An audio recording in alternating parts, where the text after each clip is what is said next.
Businessman, brand aficionado, trailblazer, author. Happy Ntshingila famously started the country's first Black-owned advertising agency back in 1991.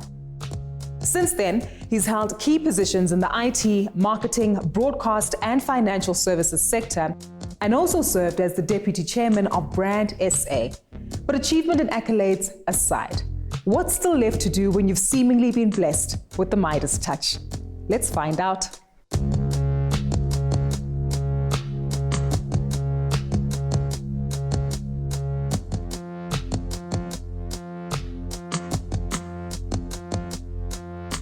Happy Ntshingila, advertising aficionado, well-known South African businessman, and I think a leader who is true at heart in terms of leading with authenticity. We'll get into your journey throughout corporate South Africa and how you've actually managed to maneuver within the various spaces that you've led. But I'm keen to take it back to 1983 when you actually attained a BA communications degree, and the ambition at the time was for you to become a journalist. Would you say that that's still a missed opportunity for you? I was an activist. And I had just been through that whole 1976 experience. And the essays that I wrote at school confirmed this, that I was a good writer. And I thought I should use this skill as part of my activism. True to form, I was going to be a journalist. I was going to be that journalist that was going to get arrested because you wrote such bad things about the government, etc., etc. Oh, wow. But I really wanted to use my pen to that effect. Little did I know that studying journalism, communication, I would come across other disciplines. Remember, I was just a kid whose parents were non-educated in the greater scheme of things. And therefore, I did not really get that type of grounding where you understood what it is that you were studying. So I come across television as I'm studying. I come across all these things that I really enjoyed and loved. So yes, I thought that's what I was going to do. But of course, things changed. My dad died while I was at university. My mom's a factory worker. You sort of have to reboot and look at things differently. And I guess I missed out on being a news hound because I needed to finish my studies and I needed to get a job, go help my mom. And I got a job at Unilever. And the rest, as they say. Exactly. The rest, as they say, is history. You spent a considerable amount of time there moving on to IBM as well as another institution before HerdBuoys and your entry and foray into advertising. For many of us who may have engaged with you in the past, you can't say HerdBuoys without saying Happy Ntshingila. And I think perhaps we need to reflect on what a bold move that was at the time in 1991. Young, black, talented. And here you are saying, we're keen to take on this advertising world. I've said this before and I'll say it again. You've got to have balls if you want to start a business. And you start the type of business that you understand and enjoy. And that's exactly what happened with us. But there was a plan. I mean, we didn't wake up one day and say, okay, I need to be in advertising. We're going to start a company called HerdBuoys. The grounding you spoke about, working at Unilever. Unilever was the academy of marketing. It sets you up to understand exactly how that discipline functions. I was then at IBM. So at IBM, we walked around the building and I used to see these posters, completed staff work. And one day I asked, what is completed staff work? And someone explained to me what completed staff work is. It's as simple as that. If you start something, you must finish it. So if you get given a task, you must do it and do it to the best of your abilities and finish it. And the question they would always ask you, is this the best you can do? Now, that sounds like puffery, but it's not. It defines what you then do in life. Whatever you do, whatever it is that you take part in, is this the best you can do? So a plan was forming in my life. And I called it the 3-year plan. You can only plan when you are young, because when you're old, you can only have regrets about what you could have done. So I had a 3-year plan. 3 years at Unilever, 3 years at Tiger, 3 years at IBM. Why?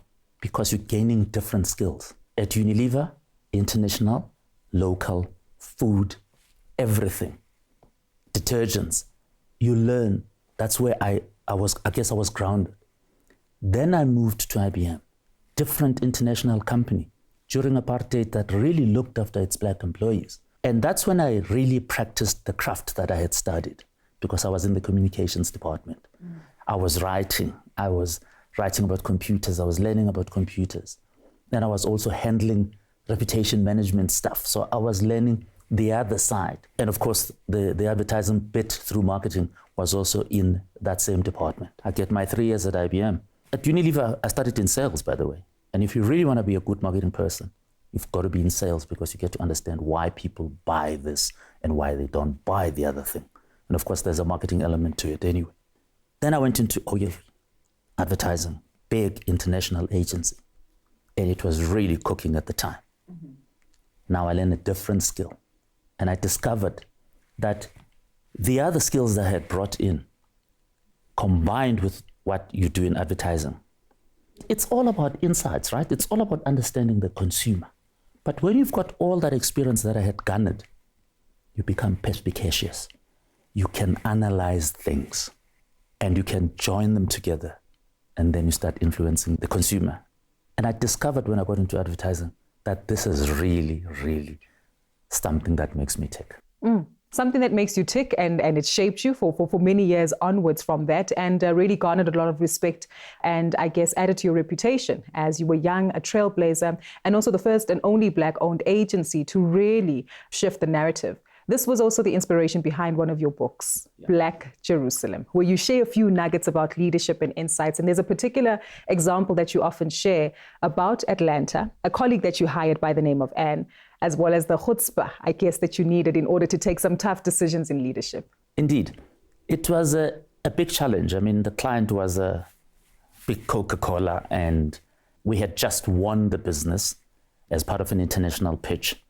And now we needed to stuff the business up. And I found this lady called Anne Muthuma. And I'd heard a lot about her, and we'd interviewed her. And as far as we were concerned, she was the right person. Mm-hmm. And then the client wanted to vet her. And unfortunately, the client came back and said, she's not really what we're looking for. And I said, no. It's not about what you are looking for. I've employed this lady. She is staying. And it became a long story. They reported us to our partners at McCann Erickson in Europe. The guy who ran the business in Europe from McCann Erickson phoned me and said to me, Happy, you got to make the problem go away. So a sense of questioning your authority by right. He was kowtowing to the client, and it happens a lot. People want to make the client happy at the expense of their own businesses. And we were not ready to do that. That was not what the ethos of HerdBuoys was about. And I said, no, we're not going to do that. And of course, I was compromising the business. But ultimately, my decision, our decision prevailed, and stayed with us and worked on that same business and did well. And the client loved her, to a point where the client tried to recruit her to go and work for them. That's a significant change. Was that their sense of apology, or did you ever get an I'm sorry? Well, they didn't really have to say they're sorry, because as soon as they started poaching her, they were apologizing without having to say so.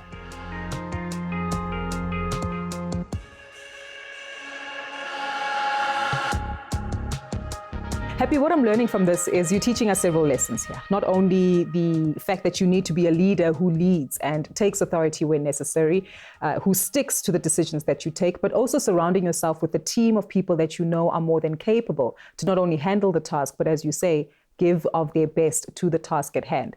These are just a few of the highlights that you've learned within business, but I'm sure there have also been some significant challenges in terms of mistakes and errors that you might not have seen coming. Did any of those take place during your time at HerdBuoys, which might have contributed to your growth? It happens. You cannot be good at everything. And remember, the business is you and the people who work with you. And sometimes you make some bad decisions. Sometimes we've had clients that we hung on to that we did not really make money out of. I've had to go to a client and say to the client, thank you very much for your patronage, but we cannot continue together because we're not making money out of your business. Or sometimes the relationship is so bad that it affects the rest of the team that works for you. And you're hanging on to this business because you're making money, but you're losing morale, you're losing good people because you want to hang on to your client. Sometimes you've got to say cheers to the client. And some of the mistakes we've made is we hung on to them for too long, which is natural, but you got to know when to say no. I admit, one of the faux pas that we made as HerdBuoys was when we made an ad for Castle Milk Stout using somebody who goes looking for someone's daughter's hand in marriage. Oh, yes. And he says, Bayete, to the chief, who is the father to the woman he wants to marry. And we thought it was all hunky-dory until we got a call from the king, the late king of the Zulus, may his soul rest in peace. And he said, you can only refer to the reigning Zulu monarch as Bayete, not to chiefs, not to anybody else, the reigning Zulu monarch. And, you know, the ad had been written by a Zulu-speaking person. We thought we were on top of it, but we got it wrong. So we admitted it, and it actually ended very well because we met with the king. We admitted our mistake, and he took us through exactly how this whole thing works. And ultimately, it was a bad mistake that ended beautifully. I find that so interesting, not only in terms of how that mistake might have transitioned into a much better positioning and a better understanding for yourself as well as the colleagues that you were working with at the time, but it also shows the burden sometimes that being the first Black agency, person, individual, company to do anything does come with a great sense of responsibility. Talk to us about the sacrifices, the burden of success, particularly when it comes to an environment like South Africa where race and being a trailblazer does come with its own sacrifices and burdens that you must bear. Gugu, you do not understand how difficult it was to start this business and to stay the course. We did not come from the old school Thai kind of environment. Most of us came from Soweto, actually. In fact, when we started HerdBuoys, we started it at Peter's house in Dipkloof in Soweto. Before the office space and working from the boot of your GTI? The first place was the boot of the GTI. And then it moved into a house in Soweto before we moved into a proper office in Sandton. It was difficult because you pick up the phone and you say, I'm Happy Ntshingila, and I'd like to see if we can do your advertising. And I'm sitting in my ivory tower, says, Happy who? You know, he's expecting a different kind of surname and a different kind of school tie, not Skanundwane from Soweto, you know. So all we needed at the time was to get an opportunity to get into the boardroom. That's all we needed. And when we made that breakthrough, and the client said, okay, come, I'll listen to you. And we got into the boardroom. It was a different ball game because we walked into that boardroom to tell them about what it is that we could do and how we could change the fortunes of whatever brand that they would have given us an opportunity to pitch on. Yeah. In 1992, every pitch we took part in, we made sure that we won. We used to sleep under the table at our offices. We used to leave from the office straight into a pitch, having not slept a wink overnight. And we converted business like it was crazy in 1992 because suddenly they knew that we existed. And we were very good at actually getting publicity for ourselves. And we were getting the phone call. And all we needed, as I say, was get in the boardroom and we will bedazzle you. That's exactly what we did.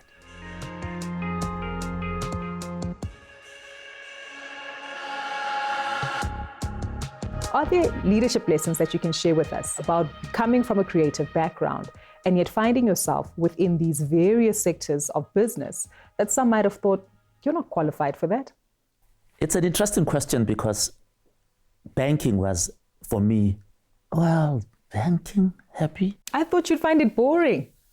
I thought I was going to find it boring. When I look at my entire career, best part of my working career was working at Absa. Why?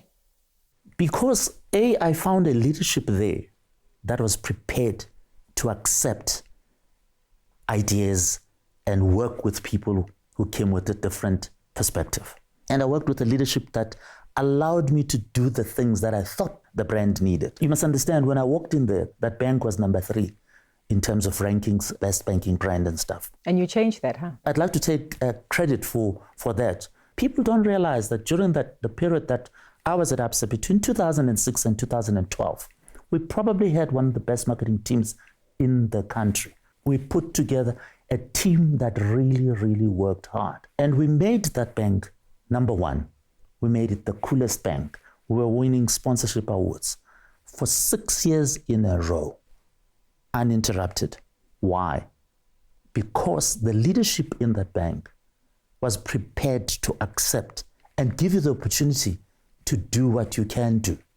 And I mean, some of the sponsorships I did there, the Premier League, the Springboks, Bafana Bafana. Remember, during my tenure was also the period that we had the 2010 World Cup. Yes. I wasn't going to miss out on that. So we went after Bafana Bafana, and I'd like to believe we did a sterling job. When you work in an environment that allows you to be creative, to be bold, suddenly the bank became bold. And we used to call it the red rash because of the colors of Absa. And we were all over you as a consumer, and you couldn't avoid us. So to your question, Absa was the best part of my career. HerdBuoys is a different thing. You must understand there's sentiment there. And obviously, if you said to me, Happy, I would say HerdBuoys. But in terms of my career and where I enjoyed myself most, it was at the bank. And that's an interesting dynamic, because not a lot of individuals are able to exercise that kind of flexibility, starting off with a good, solid training and background within the corporate space, transitioning into entrepreneurship, moving back into corporate, but still having that flexibility, as you said, the environment allowed, to actually operate as an entrepreneur. That tells us a lot about the kind of tenacity that you need to have as an individual, or perhaps some particular business principles that you continue to abide by. Is there, I guess, a secret sauce to the Happy Ntshingila way of having that flexibility and that tenacity? And can other business leaders learn from this in terms of how to derive success, not only for themselves, but for their staff? The secret sauce is bravery. In other words, having the courage to fight for your ideas and being able to sit in a boardroom and look at everybody as an equal and believe in your own abilities. Remember, the people sitting around the boardroom have all got different skills. They must be good at what they do. You got into the boardroom because someone believes that you have a talent and something to bring to the table. Well, you are at the table. Show us what your mama gave you, right? Fight for it and do it well, and say to yourself, this is the best I can do. Let's talk about that, because sometimes that comes with a lot of pressure. The current environment that we're in, this pandemic, has actually revealed how wellness and a balance between striking great success, maintaining positive health, and a positive mental state are critical to the performance of individuals within the environments and companies that they operate in. Does success have to come at a cost for individuals who have a seat at the table?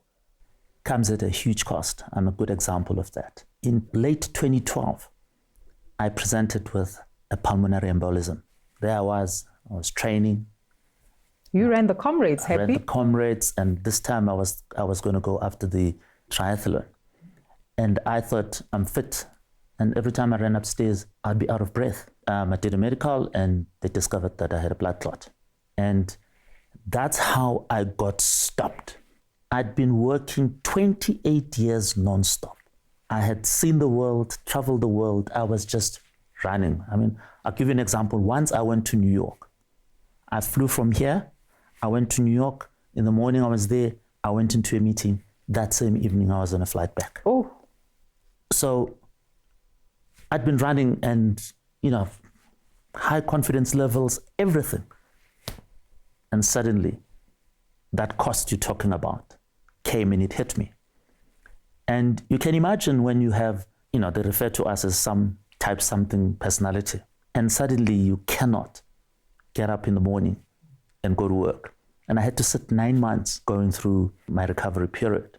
It was difficult. It can mess with the head because, you can hear the cars outside. People are driving to work.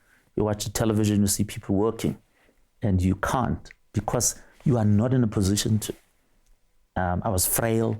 I'd lost a lot of weight, and, it was a difficult period. So the lesson is, it comes at a cost if you do not look after yourself. You got to watch out. Somebody says, got to take leave, recalibrate. It was just one of those things that was like a handbrake to say, hey, watch out. And thank goodness I recovered from that. And I remember as part of my recovery was, how do I launch myself back? And the way I launched back was, got to go and run comrades. Oh. Just to prove to yourself that you've recovered. I'd already run comrades before, but I needed to go and run it again. And did you win? Get a medal? I did get a medal. I mean, remember, completed staff work. So to run comrades, for instance, you can't just rock up. And one of the reasons I run is because you always have to have something that pushes you. Got to get up in the morning and have an objective. And comrades, you train 5 months. In my case, you've got to have 1,250 kilometers in your legs before you stand there at 5:30 and say, I'm going to run from Durban to Pietermaritzburg, or I'm going to run from Pietermaritzburg to Durban, and that is 90 kilometers, and you are not in a car. I haven't tried it just yet. I don't think I will. I'm not that kind of athlete, but there's a lot of respect that goes into that. And as you say, not only the success that you've attained through the various industries that you've worked in, but even the personal health scare that you had, all of this must have shifted your idea of what success is. How do you define success today, Happy? I think success it comes with the kind of fulfillment that you can reflect upon and say, these are the objectives that I had. And remember, when you're young, you don't really know how this journey is going to end. But most of it is in your hands. It is the decisions you make and the plans that you make as you go along. At a certain point, there are thresholds. I've got to have a house by. I've got to be settled by. I've got to have some kind of fallback plan by, in order to be self-actualized. So success is defined by, okay, I've traveled this journey. I'm here now. If I had to do this again, would I do it differently? Or I'm okay with what I've got? So I define my own success as, I think you did well, son. You had a plan. It may not have been the biggest plan in the world, but it was your own plan. And when you reflect, do you have regrets? Remember I said earlier, when you're older, you cannot plan. You can only regret. But you can also redefine yourself when you get to a certain point. I'll let you in on a secret. I'm studying at the moment. Oh. I'm studying something that I wish I had studied earlier while I was going through my career. I don't know where I would have found the time, but knowing me, I would have. Why? Because I want to redefine myself. I won't tell you what I'm studying because I don't want you to keep on phoning me to say, are you done? But I'm at that point that I can do this because it's part of the latter part of my plan. So that's how you define success as, I'm self-actualized, and I look back and I say, do I have regrets? No, I don't have regrets because I stuck to the plan. You stuck to the plan, but also evolving the plan as you continue to redefine yourself. Precisely. Indeed. Happy Ntshingila, such a pleasure engaging with you today, learning more about the fundamentals that have actually helped form the leader that you are within South Africa's business society. And we will be in touch to find out just how far you are with your studies, but most importantly, to find out what it is that you're studying. Anything in the arts, maybe? A sneak peek? Oh, no. It's a totally redefinition Coding? of the... No, I'm not going to tell you, but... talk to me after 3 years about it, because that's how much time I've given myself. And the only thing is, you've got to be sure of there will be completed staff work. It's not going to be done and then, oh no, I couldn't complete it. No, we don't function like that. I think that's a perfect note to leave it off on. Completed staff work, finishing off the task that you start at hand to the best of your ability and making sure that you leave a mark within the spaces that you occupy. A great pleasure engaging with you, and thank you so much for your time. Happy Ntshingila. Thank you. Most welcome.